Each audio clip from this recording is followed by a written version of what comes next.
வணக்கம். நாங்க பார்க்க போறது வந்து தேனி வளர்க்குற பெட்டி. இது தேனி வளர்க்குற பெட்டிக்குரிய, அதாவது ஜானையை அடக்கிறதுக்கு அங்குசம் தேவைன்ற மாதிரி ராணி தேனியை வந்து கூட்டுல அடைச்சி வச்சிருக்கிறதுக்குரிய இதுதான் வந்து குயங்காட்டுன்னு சொல்றது. இந்த சைஸுகளை பற்றி பார்ப்போம். இது வந்து 3.6 மில்லிமீட்டர்ல வந்து டையில வெட்டி இருப்போம். ஏனென்றா 3.6 மில்லிமீட்டருக்குள்ளால வந்து வேலைக்கார தேனிகள் வந்து போய் வருவினோம்.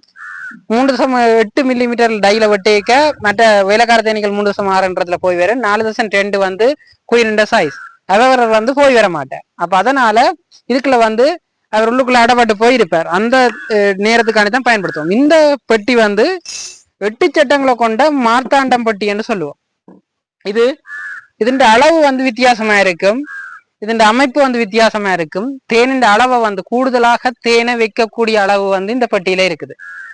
இதுல இருக்கிறது வந்து மேல் மூடி. இந்த மேல் மூடியில வந்து இந்த பகுதியில வந்து சின்ன லீக் இருக்கும். அதே மாதிரி பின்னுக்கும் வந்து சின்ன லீக் கொண்டு இருக்கு. அந்த லீக் என்னத்துக்கு இருக்குதுண்டா, அதாவது தேனீக்கள் தங்களோட தேவையான வெப்பநிலையை வச்சுக்கொண்டு மிச்ச கூடுதலான வெக்க இருக்குமா இருந்தா வெளியில போறதுக்கு ஏற்ற மாதிரி நாங்க இந்த பெட்டியை வந்து டிசைன் பண்ணி இருக்குது. இதுக்குள்ள வந்து இதுதான் வாசல். தேனீக்கள் போய் வரத்துக்குரிய வாசல் பகுதி வந்து இது வந்து புழுவறை என்று சொல்லுவோம். இதை வந்து சொல்லுவோம் நாங்க தேனறையாண்டு. இந்த தேனறை வந்து முதல் வந்து கூடுதலாகவே நாங்க பூச்சியல் வளர்க்க இந்த புழுவறையில மட்டும்தான் வளர்த்து கொண்டிருப்போம். அதுக்கு பிறகுதான் இந்த தேனறையை பயன்படுத்துவோம். புழுவறையில வந்து இந்த ரட்டுகள் வந்து எப்படி இருக்குமெண்டா இப்படித்தான் தொங்குப்பட்டு கொண்டிருக்கும். பூச்சியல் இதால போய் உள்ளுக்குள்ள இருந்து 2 பூச்சி தங்கி இதுல நிக்கக்கூடிய மாதிரியான ஷேப்ல இடைவெளியில தான் வந்து இந்த இடைவெளி இருக்கும். இது வந்து வதைகள் வந்து தொங்குப்பட்டு கொண்டிருக்கும். மேல இருந்து வதைகள் டெவலப் ஆகி கீழ் நோக்கி வந்து கொண்டிருக்கும். சரிதானே? அப்ப இதுல இருக்கிற விஷயங்கள் எல்லாமே வந்து பூச்சியலை கையாளுறதுக்கு இலகுவாக இருக்கிறதுக்கு ஏற்ற மாதிரி தான் இந்த கீழே இருக்கிற 8 சட்டா கொண்ட பெட்டியும் வந்து அமைச்சிருக்கும்.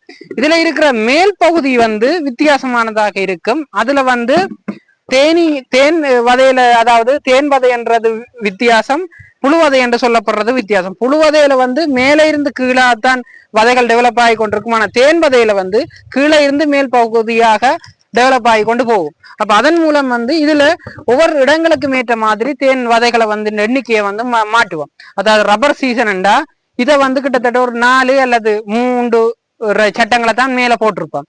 நாவல் சீசன்டா கிட்டத்தட்ட 6 சட்டத்தை போட்டிருப்போம். இதே புளியம்பூ, மற்றது வாகை, வீரை, தகில் அப்படியான இதுகளண்டா 8 சட்டம் போடக்கூடிய அளவு இருக்கும். ஏனென்றா எந்த மதுவரத்து கூடுதலாக இருக்கிற காலங்கள்ல வந்து வதைகளின் சைஸும் வந்து பெருத்து கொண்டு போகும்.